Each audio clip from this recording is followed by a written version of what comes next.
Welcome to the Cinematologist Movie Reviews, diagnosing cinema one movie at a time. Today we look at The Conjuring 2, one of my most anticipated movies of the year, as horror master James Wan returns with a new chilling tale from the case files of Ed and Lorraine Warren. Seeing as the original Conjuring was such a success and probably one of the best horror films of the last decade, there's certainly a lot of pressure for James Wan and company to deliver another effective and scary film. So is this film the rare horror sequel that delivers, or is it a film worth diagnosing? Why don't we look at the good, and firstly, let's give credit to the actors, who give very compelling performances throughout the movie. The young actors who play the children being haunted do an especially good job as well, in making their characters likable and convincing to the audience, creating a sense of danger whenever something is lurking in the corner of a dark room. But we have to give definite kudos to Patrick Wilson and Vera Farmiga as they return to their roles as the Warren couple. Not only did their performances suit the tone and feel of the movie, but their personalities seem very authentic and realistic as well.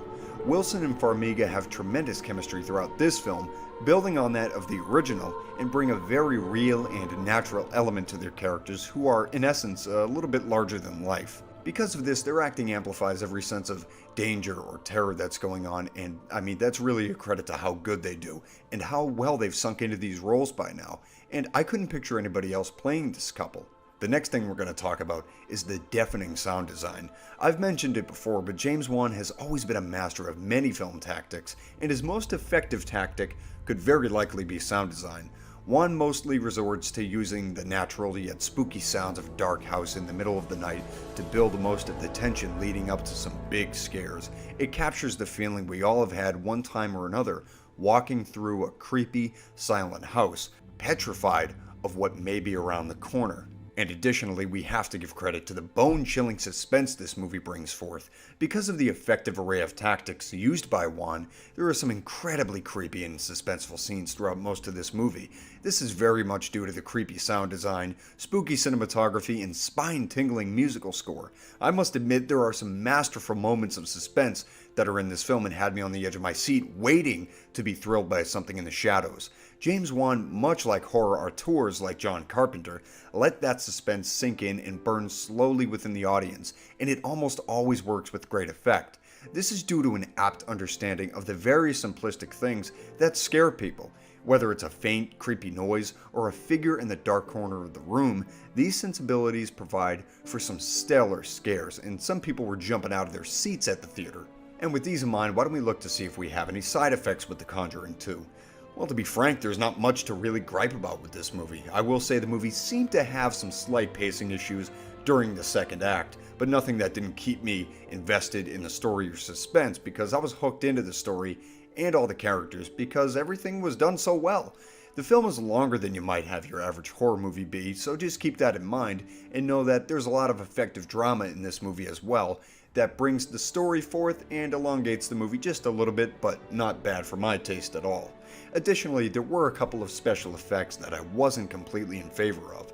Thankfully, these effects were mostly hidden in the darkness, but I would probably also like to see a little bit more practicality in some of the special effects that were put forth, and I think that's really the only improvement James Wan should maybe add to his repertoire, because there's a little bit more of a creepy presence in seeing something that's really on screen and then seeing something that was a CGI creation.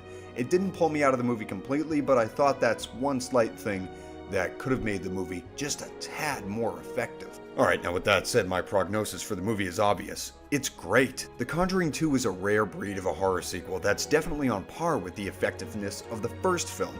This is a genuinely scary movie with a lot of great frights and suspense throughout, brought forth by compelling performances, a spooky story, and great direction.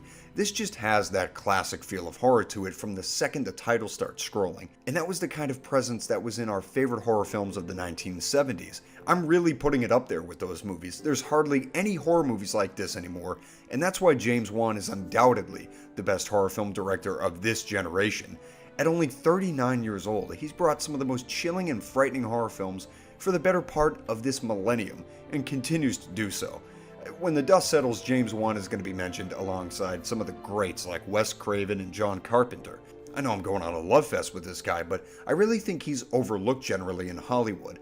But for people that really like horror movies, I think this is the guy, without question, who's been the best horror movie director since the new millennium. And since he's so young, he's got a lot of films ahead of him. So I just can't wait to see what develops and what comes in what should be a great career over the next several years. I would prescribe this movie to anyone looking for a fun and scary time at the movies, and anyone who generally loves horror films. Horror films of this caliber are rare, and we should feel lucky we have a director who consistently delivers the goods. If you've seen The Conjuring 2 or are planning to see it, comment below your thoughts and get the conversation going. Until next time, I'm the Cinematologist, diagnosing cinema one movie at a time.